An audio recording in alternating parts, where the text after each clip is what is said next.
Hello friends, सनातन धर्मा diaries में आपका स्वागत है। आज मैं आपको भगवान शिव के बताए हुए कुछ महत्वपूर्ण बातें मैं बताने जा रही हूँ, जो शिव पुराण की यह बातें, जो भी मनुष्य शिव पुराण की इन बातों को जान लेगा उसको यमलोक का मुंह नहीं देखना पड़ेगा। शिव पुराण में मनुष्य के मुक्ति के लिए कई मार्ग बताए गए हैं। साथ ही कहा गया है कि कुछ ऐसे कर्म हैं जो जाने अनजाने ही मनुष्य को पाप के भागी बनाते हैं। इसीलिए मनुष्य को अपने कर्मों का ध्यान रखना चाहिए। कुछ तो ऐसे कर्म हैं जिनसे शिव जी बड़े ही नाराज हो जाते हैं और ऐसा कर्म करने वाले को पाप से मुक्ति मिलती है और पाप कर्मों के भागी होने के कारण नरक में जाना पड़ता है। शिव पुराण के अनुसार इन कर्मों से बनते हैं पाप के भोगी। हमारे धर्म शास्त्र में मनुष्य के कार्य और व्यवहार से जुड़ी अच्छी बुरी बातें और पाप पुण्य के बारे में विस्तार से बताया गया है। शिव पुराण में मनुष्य के आचरण से जुड़ी ऐसी ही बातें बताई जाती हैं और इन्हें पाप के तुल्य माना गया है। शिव पुराण के अनुसार इनमें से कोई एक कार्य करने पर भी वह स्त्री है पुरुष पाप का भागी माना जाता है। शिव पुराण के अनुसार ऐसी बातें भी न लाए मन में। ऐसे व्यक्ति हमेशा ही शिव के कोप का भजना होगा और कभी भी सुख जीवन व्यतीत नहीं कर सकते हैं। यहाँ तक कि आप अपने मस्तिष्क में जो सोच रहे हैं वह भी भगवान से छुपा नहीं है। इसीलिए भले ही बात और व्यवहार में अपने किसी को नुकसान न पहुंचाया हो, लेकिन अगर आप मन के प्रति कोई दुर्व्यवहार है या आपने किसी का अहित सोचा है तो यह भी पाप ही की श्रेणी में आता है। तो आइए जानते हैं कौन सी ऐसी चीज़ें हैं जिन्हें पाप के समान माना जाता है। शिव पुराण के अनुसार पर स्त्री पुरुष संबंध, यानी कि शिव पुराण में बताया गया है कि दूसरे के पति या पत्नी पर बुरी नज़र रखना या उससे पाने की इच्छा करना भी पाप की श्रेणी में रखा गया है।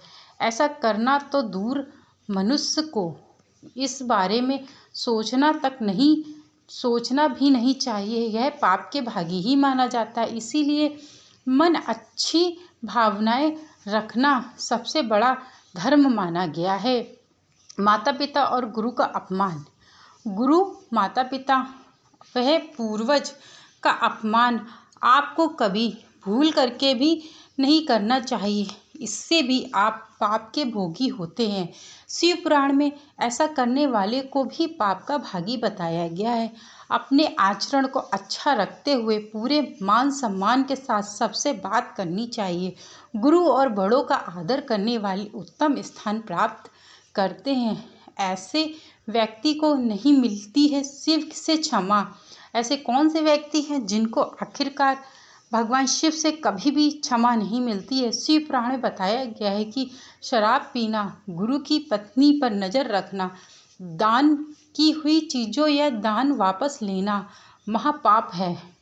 ऐसा पाप करने वाले को भगवान शिव कभी भी क्षमा नहीं करते हैं। इसीलिए ऐसे कर्मों से मनुष्य को दूर रहना चाहिए। शिव पुराण में दूसरों के धन का लालच करना, यानी कि जो भी मनुष्य दूसरों के धन का लालच करता है वह भी सदैव इन चीज़ों को भगवान शिव क्षमा नहीं करते हैं। हमें सदैव अपनी मेहनत से अर्जित किए गए धन का उपयोग करने के बारे में सोचना चाहिए। दूसरों का धन अपना बनाने की चाह रखना भी भगवान शिव की नज़र में अक्षम अपराध है और पाप है। दूसरों के धन पर अधिकार करना और उससे पाने की इच्छा रखना भी मनुष्य को नरक में ले जाता है। मंदिर में चोरी करने का परिणाम। यदि कोई व्यक्ति मंदिर में गलत तरीके से दूसरों की संपत्ति हड़पता है, कुछ लोग मंदिर जाते हैं तो जूते चप्पल ही चुरा लेते हैं, नहीं कुछ होता है तो जूते चप्पल भी नहीं चुराना चाहिए। या मंदिर के दान पात्र से बहुत लोग पैसा चुरा लेते हैं, वह भी नहीं करना चाहिए। गलत तरीके से दूसरे की संपत्ति हड़पना ब्राह्मण के घर या मंदिर की चीज़ें चुराना या गलत तरीके से हथियाना भी पाप ही माना जाता है। ऐसा करना तो दूर मन में विचार भी नहीं लाना चाहिए।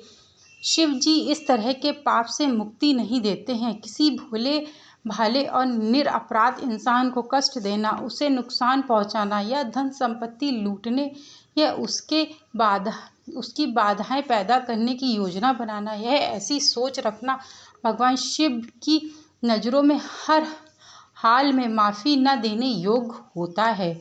वहीं शिव पुराण के अनुसार जिस प्रकार आप किसी का बुरा नहीं करने के बावजूद उसके लिए बुरी सोच रखने के कारण भी आपके हकदार और दंड की श्रेणी में आ जाते हैं, उसे भले ही आपने अपने कार्य से किसी का बुरा ना किया हो, लेकिन आपकी बोली और अक्षम पाप का हकदार भी बन सकती है। यानी कि किसी के लिए अपशब्द का प्रयोग भी नहीं करना चाहिए। किसी बात को बोले जिससे मानसिक कष्ट न पहुँचे। गर्भवती महिलाओं से ना कहें ऐसी बातें। किसी गर्भवती महिला या मानसिक दौरान किसी महिला के कटु वचन कहना या अपनी बातों से उनका दिल दुखाना शिव जी की नज़रों में अक्षम अपराध है और पाप है। गर्भवती महिलाओं का दिल बहुत कमज़ोर होता है। ऐसी हालत में उनसे कोई भी ऐसी बात नहीं करनी चाहिए जिससे उनका दिल दुखे। इससे उनके होने वाले बच्चे पर भी बहुत असर पड़ता है। ऐसा समय में किसी महिलाओं को बुरा व्यवहार करने का दोहरे पाप का भागी बनता है। एक तो उस पाप के जो उसके पेट में गर्भ पल रहा है, यानी कि बच्चा जो है वह पल रहा है। दूसरा, वह जो व्यक्ति है, जो महिला गर्भवती है, उसकी वजह से जो भोग रहा है। इन सब चीज़ों का मनुष्य को बहुत ध्यान रखना चाहिए। यदि किसी की पत्नी गर्भवती है तो उनको इस चीज़ों को बहुत ध्यान रखना चाहिए। घर में सास नंद होती हैं कि टॉर्चर करती हैं, इस कारण से भी बहुत परेशानियां होती। गर्भवती के समय महिलाओं को सारा काम करवाना, थकावट आना, सब चीज़ें परेशान करना, महिला को ऐसा नहीं करना चाहिए। वह भी पाप के भोगी होते हैं। या एक स्त्री दूसरे पुरुष के साथ संबंध बनाती है, वो महापाप के भोगी बनती है। पुरुष हो या स्त्री हो, दोनों लोग ही महापाप के भोगी बनते हैं। ऐसे लोगों को भगवान शिव कभी भी कदापि क्षमा नहीं करते हैं। मित्रों, मेरे द्वारा बताई गई यह शिव पुराण में लिखी गई बातें आप लोगों को अच्छी लगी हो तो चैनल को लाइक शेयर सब्सक्राइब करना मत भूलिएगा। Thank you so much video को वॉच करने के लिए।